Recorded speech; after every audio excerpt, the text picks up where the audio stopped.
판문점에서 김정은과 손 마주잡고 얼싸안을 때만 해도 한미 동맹증 없어도 우리끼리 한반도 평화를 이룩할 것으로 굳게 믿었던 문재인 정권이 최근 잇따라 미사일을 쏘아대는 김정은의 급기야 그 이상의 도발은 적으로 간주할 수밖에 없는 행동이라고 비난하고 나섰지만은 지금과 같은 대북, 대미 정책은 남한을 큰 불행으로 빠뜨릴 수 있다는 현실을 깨달아야 할 것이다. 그동안 김정은은 문재인 정권이 자진해서 국가 안보를 해칠 수 있는 국방령을 허물 때만 해도 미소를 띄우고 은근한 추파를 던지며 관망해 오면서 미국에 대해서는 비난하는 자세를 보여왔다.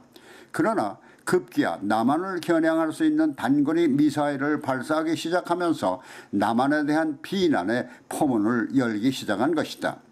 김정은은 자신들의 신형 무기 개발에 대해서는 침묵을 지킨 채 약속을 위반하면서 오히려 남한에 대해서 소위 4.27 판문점 선언과 군축을 약속한 9.19 군사 합의를 위반하고 있다며 적반하장격인 행동을 서슴지 않으며 남한에 대한 비난의 화살을 쏘기 시작한 것이다.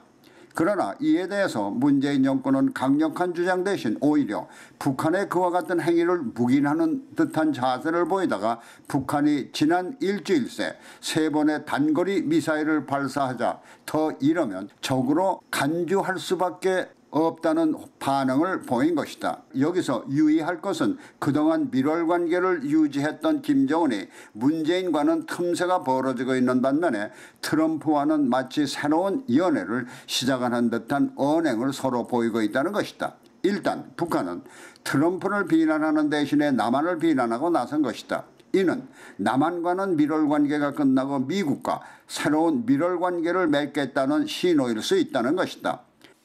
북한의 그와 같은 신호에 트럼프는 북한의 계속되는 단거리 미사일 발사에도 어느 나라나 다 하는 것이고 미국을 위협할 수 있는 ICBM 같은 것은 아니니까 관계없다는 메시지를 연일 날린다는 것이다.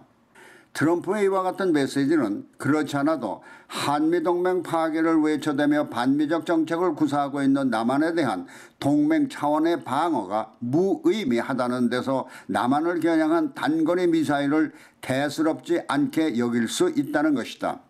게다가 김정은을 계속 추켜 세우며 좋은 관계임을 공연하는 트럼프가 한미 동맹을 파괴하는 대신에 북한과 새로운 우호 관계를 맺는다면 남한의 운명은 북한의 영향권 내에 들어올 수도 있다는 것이다.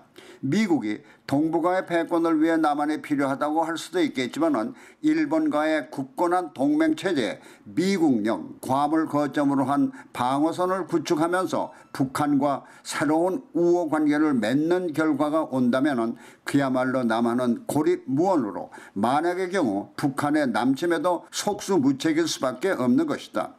지금은 한미동맹이라는 미국과의 유대로 인해서 북한이나 중국 등이 남한을 무시할 수 없는 것이지만 말이다. 그래서 지금 남한은 일본과의 무역전쟁도 중요하지만 북한과의 관계는 자유민주주의 국가인 남한의 존폐가 달릴 수도 있다는 것이다. 물론 그와 같은 사태가 도래했을 때 이른바 우리 민족끼리를 외치는 집단들은 바라는 바라고 손뼉을 칠 수도 있겠지만 그 바라는 바가 가져올 불행은 겪어본 후에야 때늦은 후회를 하게 된다는 것이다.